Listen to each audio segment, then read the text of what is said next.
What's up, everybody?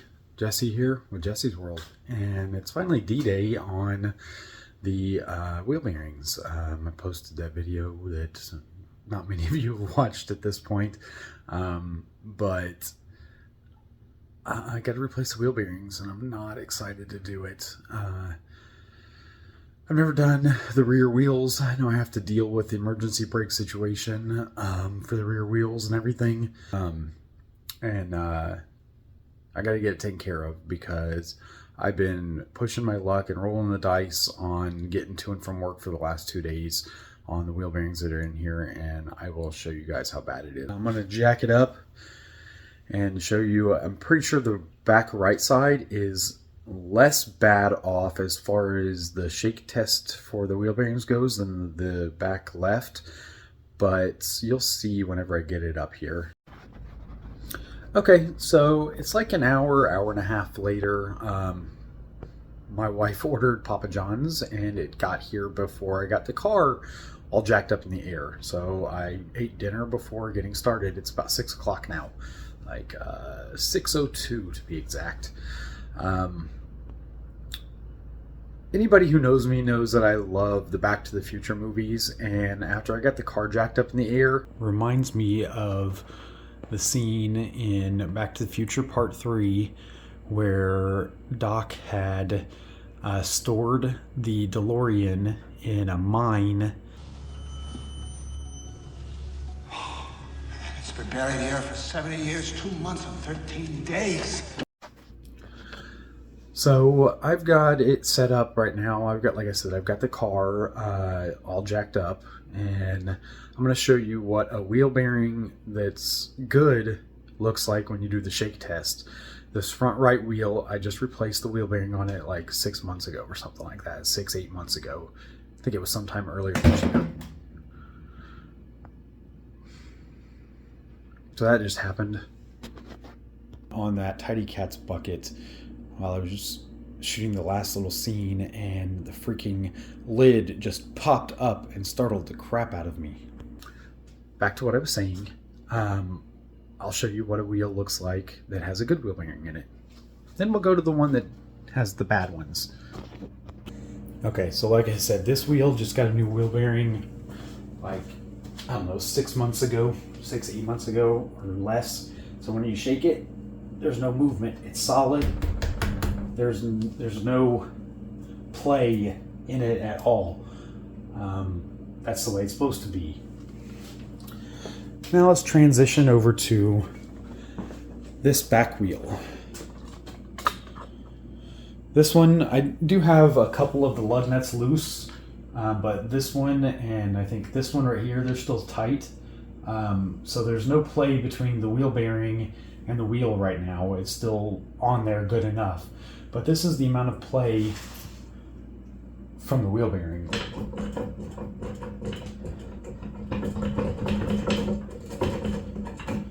So that's why I had to get new ones. And if we transition to the other side, this is this side. And then, you know, the left to right. Guys, I was praying that I would at least make it home Friday night from work, and that, you know, like, I know if they get bad enough with certain styles of wheel bearings that the wheel can literally fall off the car.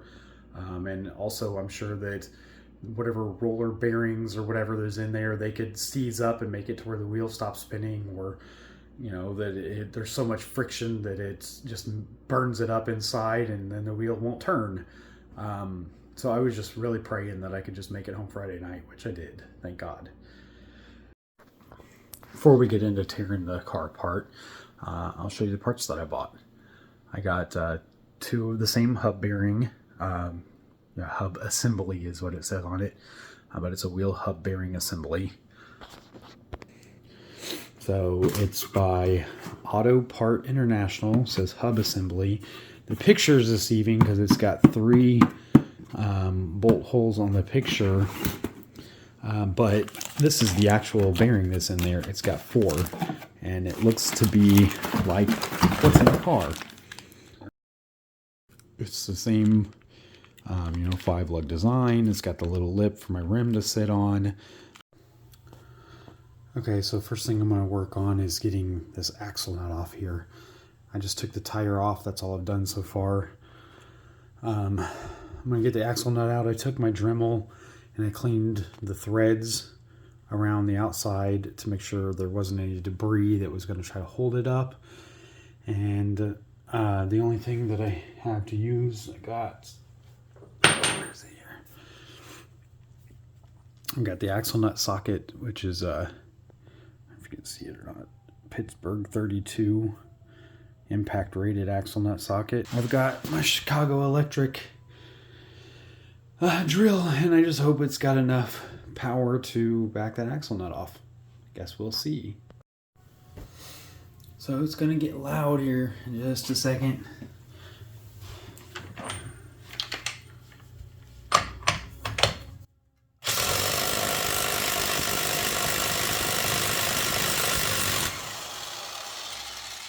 Bam! Got it right off. No issues. For a $40 axle or $40 half-inch tool, not too bad.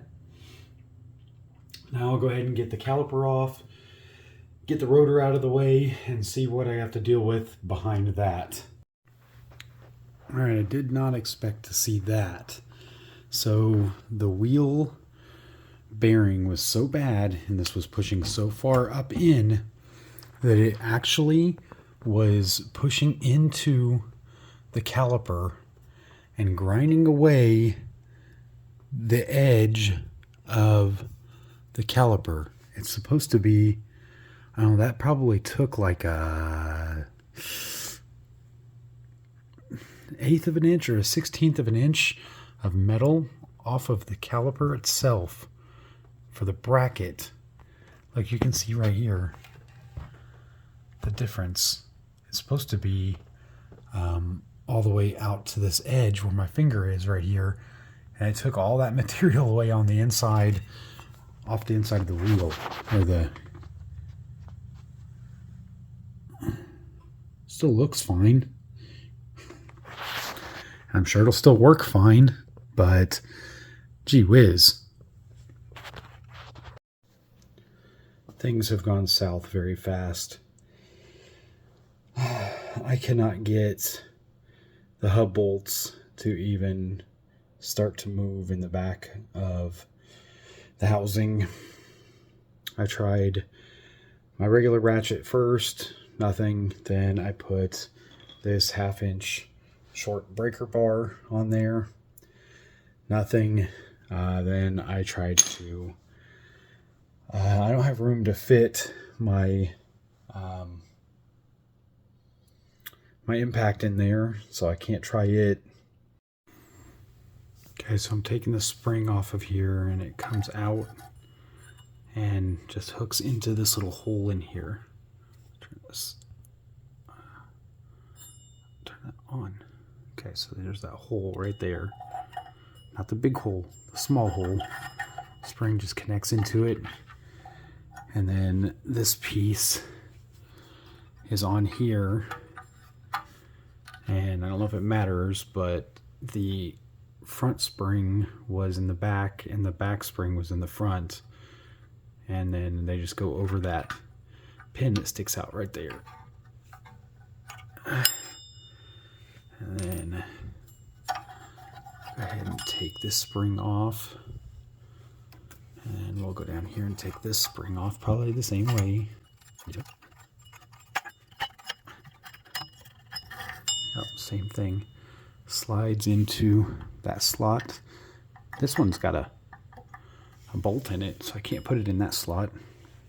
The springs are not exactly, oh yeah, they're exactly the same. So it doesn't matter which spring goes in which, on which brake. Let's see what else here. Oh, crap. This spring was on the front side right here of this, which was apparently just resting in there like this in this orientation. It looks like it was pressing up against that piece of metal that's shiny right there.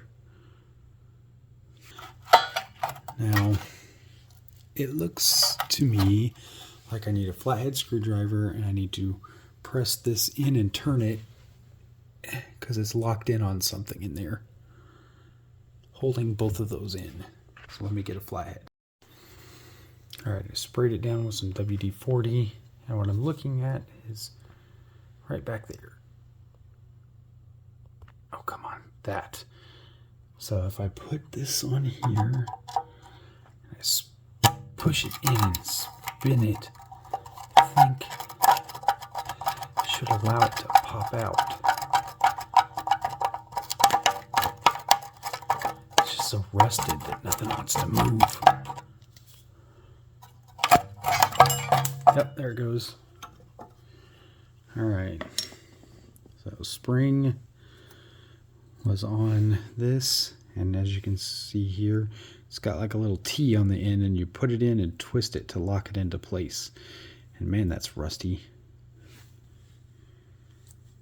I'm trying to keep all these pieces together so that I know what needs to go where in order to put it back together. Okay, now there's another spring down here at the bottom. I don't know if you can see that or not. But I think I need to get that off of that shoe right there. That one. Okay, so I got the other one out. I removed the little spring compressor from that hole right there. And then this bracket up here that I saw, I didn't realize is what is actually, let's pull this out. It's like a extra piece here with a slide in it, kind of like what a bicycle brake has. And that's what the e-brake cable slides into and is kept in place with the spring right here. So I just pulled the spring back and slid the e-brake cable out of that bracket so I could get this caliper off. And this one goes like this.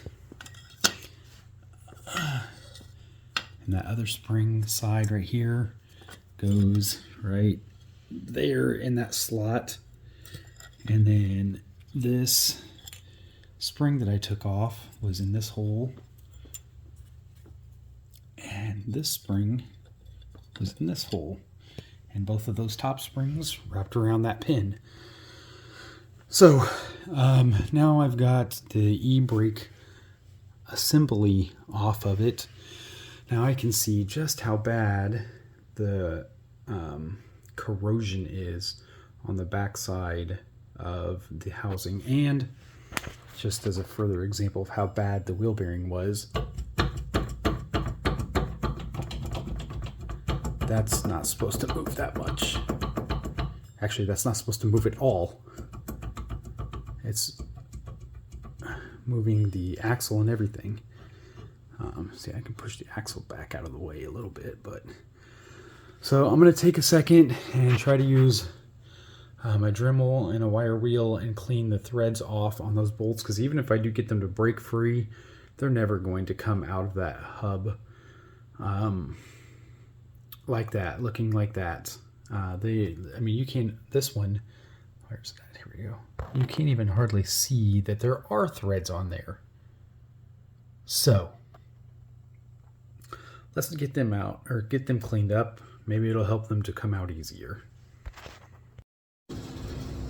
Okay, so it's probably 90 minutes later, and I didn't show trying to get it off, but I got all 4 bolts out of the right rear wheel bearing hub assembly.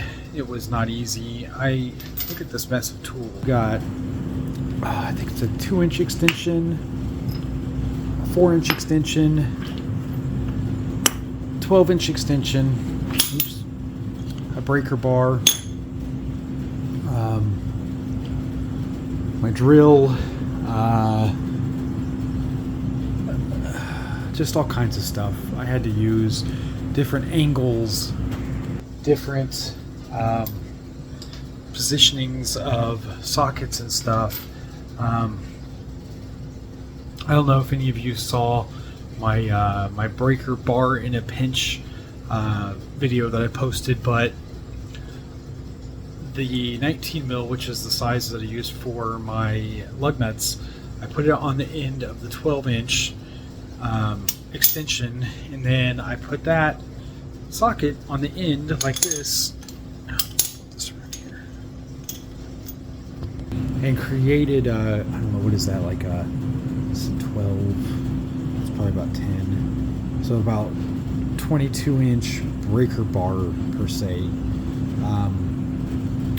I tried using this, the pole for my jack, but it was actually too long because, well, it was too long.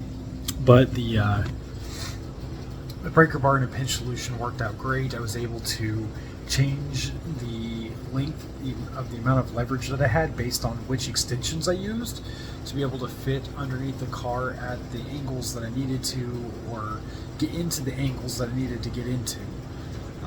So all four are out.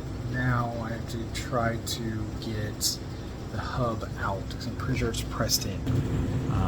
So all four, like you can see, here's 1, 2, 3 right there, and then 4 right there. They're all out. Before I do anything that might damage this assembly even more, I'm going to get in the box here, get the new one out of the packaging, which is going to be I need 2 hands for this. Alright, so I went ahead and I put the bolts in the holes to make sure they were the right size. They are, they fit. And then I checked to make sure that the lug patterns match up, and they do. Oops. Lug patterns do match up. Everything appears to be the same. And now I'm going to grab one of the lug nuts, as soon as I can find them. There they are.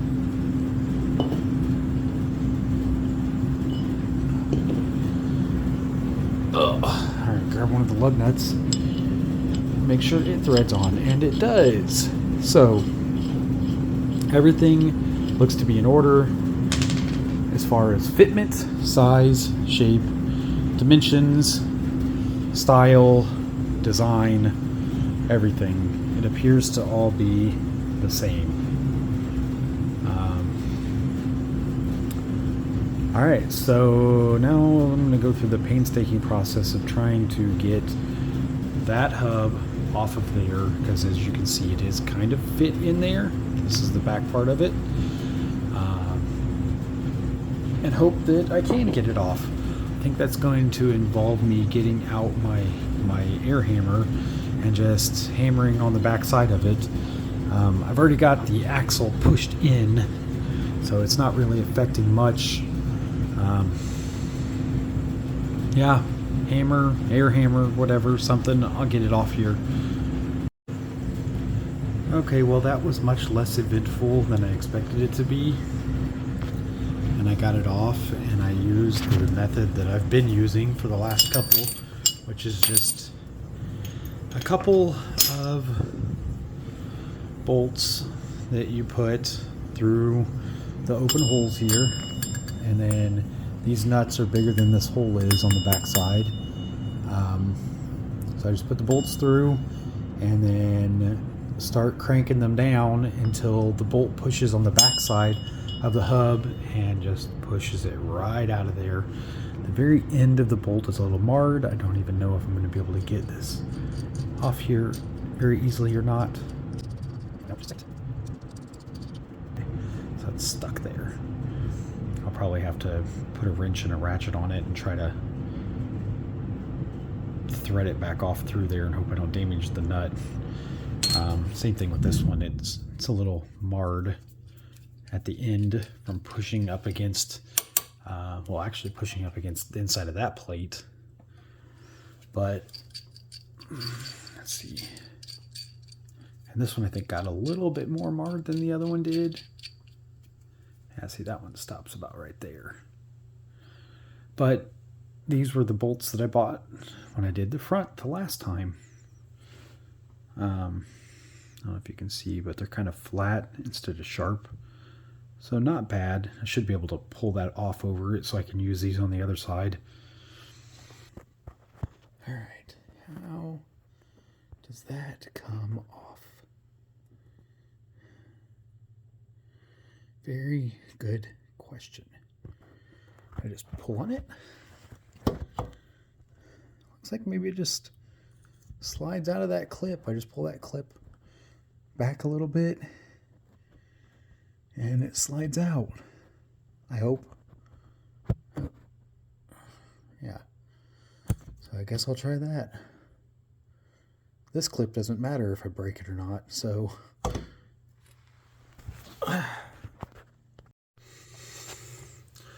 okay, so that worked. I just I pounded the metal ring inward to get it free, and then whenever I got it inside, I used a flathead screwdriver, where'd it go, on these little tabs in the back, and I just kind of tapped on it a little bit, and it just pulled it out of the little ring.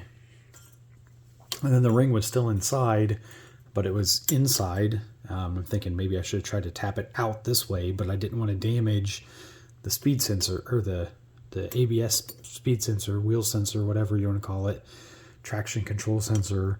I didn't want to damage it by pulling it out, so that's why I pushed it in, and then I was able to just smack it off from the inside, and here we are. So now once I get the wheel bearing pushed back in, I'm going to have to somehow fit the sensor back into that little holder. Got to clean all this up a little bit. Get some sandpaper and clean up the surface, get it all nice and shiny before I put the new one on.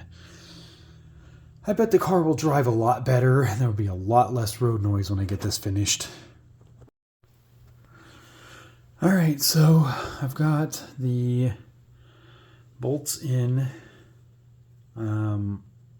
for the back of that. I didn't record it because there's just a whole bunch of me laying on the ground grunting and turning the wrench. I had to change back and forth between the 4-inch extension for 3 of the bolts and the 2-inch extension for that last final bolt. The only tool casualty so far is that the paint on this 17 millimeter impact socket has gotten stripped free because the socket keeps rubbing up against the inside of the axle, the metal part of the axle on the inside while I was turning it, and it stripped all of the paint off the outside of it. So tool casualties, a little paint. That's not much. So I started putting the e-brake system, for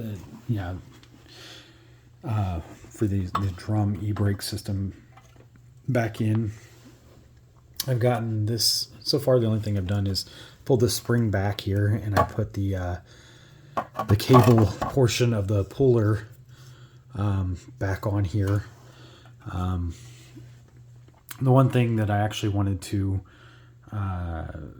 bring up or whatever is that these little points right here, I know all of these little spots that are sticking out around here are rub points, and therefore also should be grease points.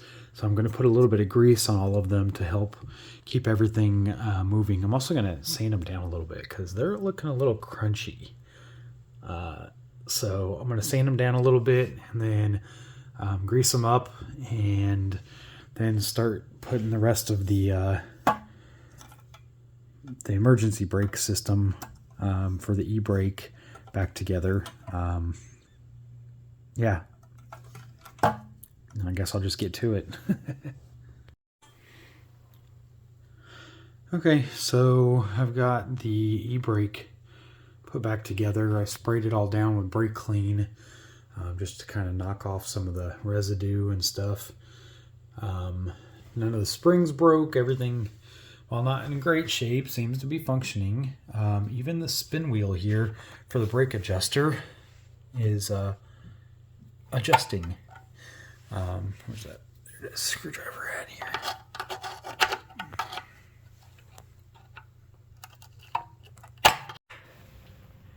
But yeah, so everything seems to be functioning. I'm gonna let the brake clean dry up a little bit. Yeah, it's back together to put the caliper back on with the drum, or the disc drum assembly. That way, you know, whatever.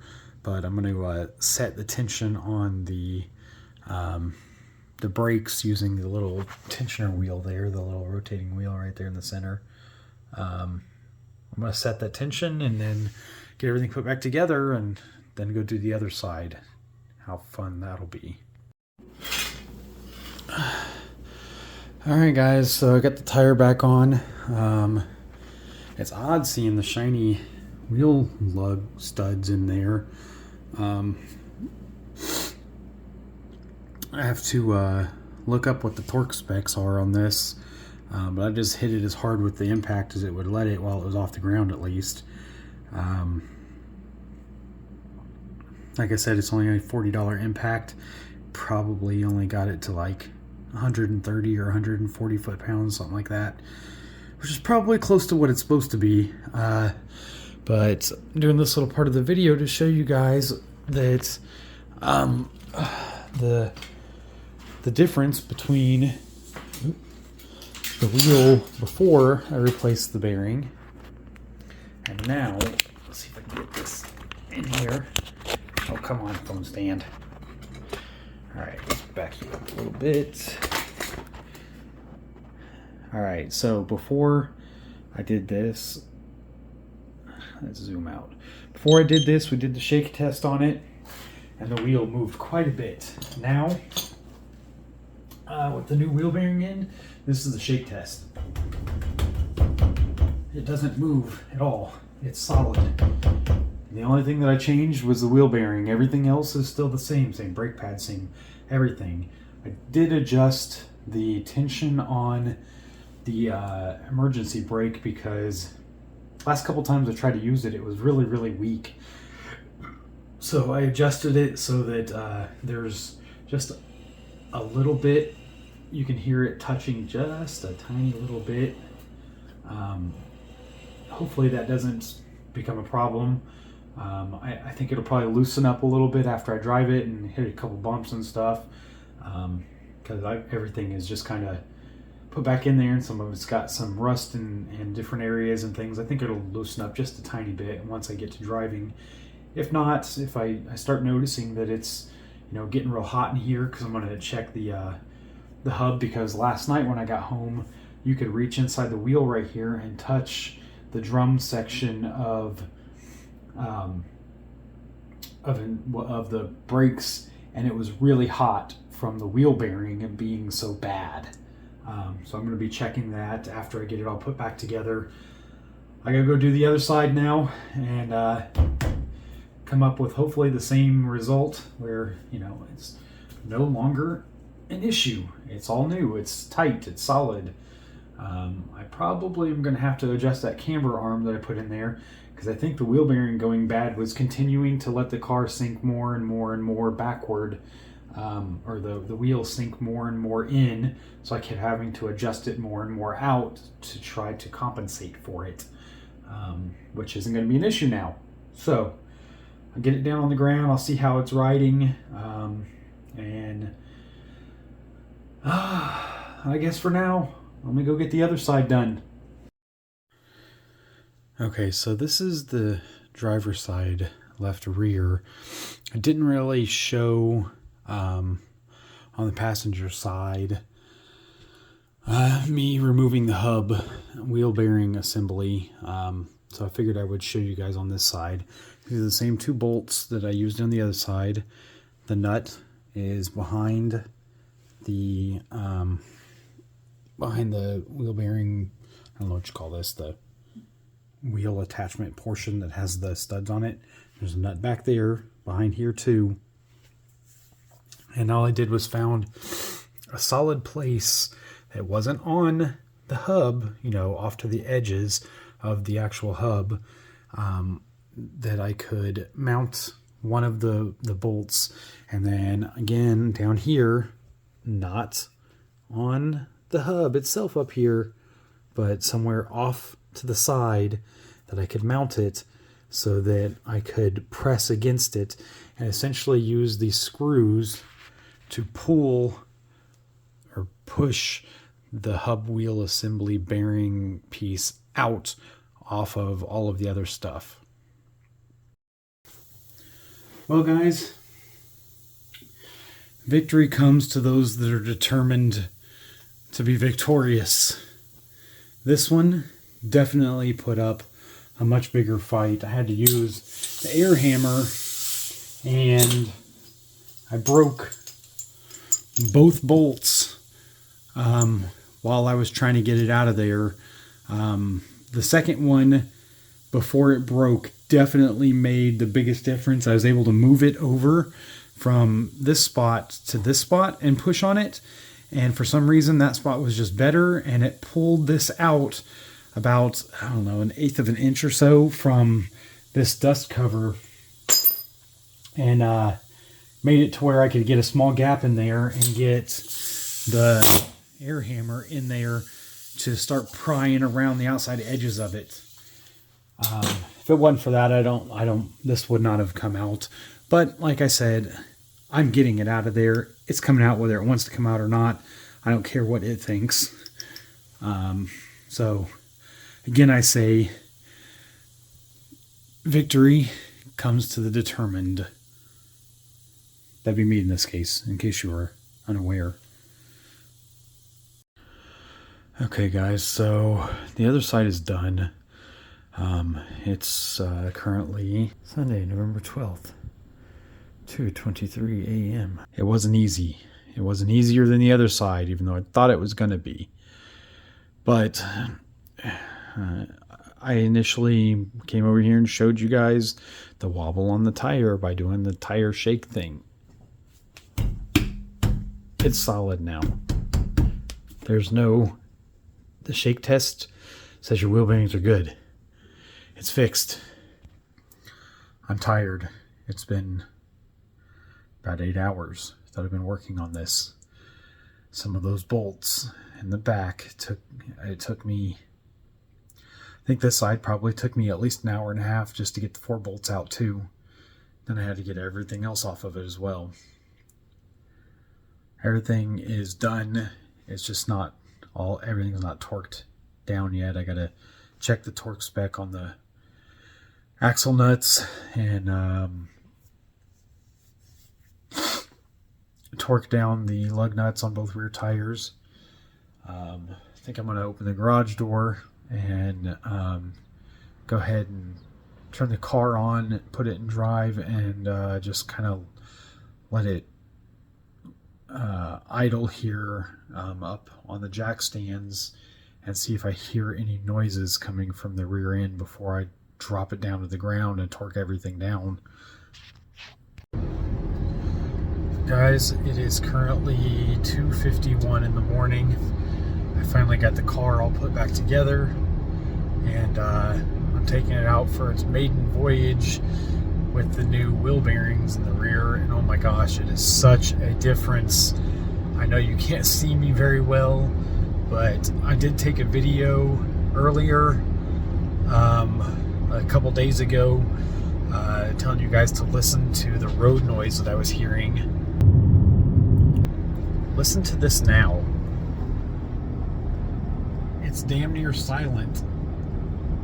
Like, it's so quiet, and the car rolls so smoothly now, and it even feels like it sits higher, which I don't know, maybe it does, because the wheel bearings were so bad that it was affecting my the camber of the vehicle. And so both my tires, even though I kept changing the camber to match what I thought was just, you know, bad adjustments or something, it seemed like it kept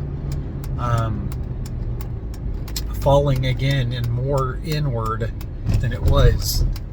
Yeah, even going over bumps, it's just so much better. Now I have to get out and see what the camber looks like on the vehicle with the new wheel bearings in.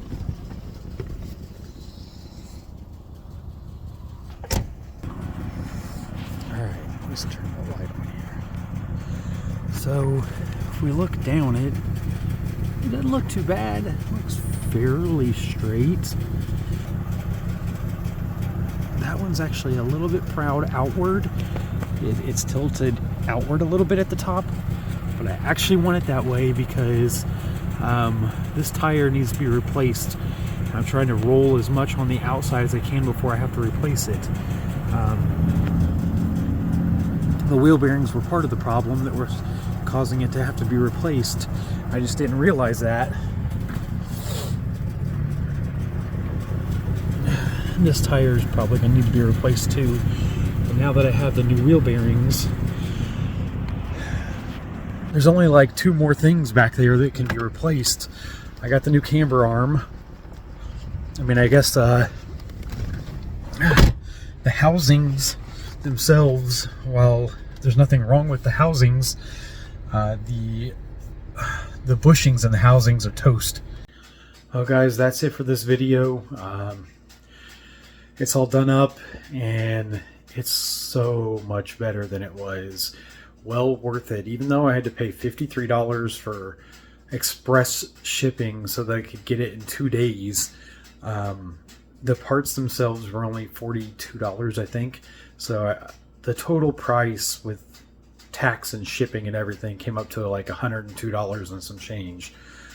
And yes, it sucked to have to spend the last 8 hours replacing the wheel bearings, but I imagine it probably would have cost me $400 or $500 in labor and everything for somebody else to replace them.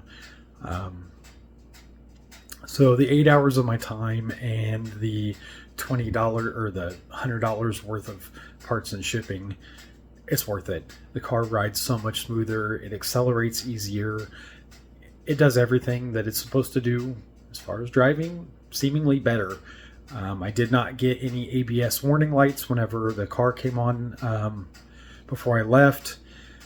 So maybe now that there's 4 new wheel bearings with good ABS notification rings on them or whatever, magnetic rings on them, maybe I won't get those warnings anymore. This would be really great for this winter time because every time that happens, the traction control stops working, the traction control still works, but the ABS system freaks out and doesn't know what to do.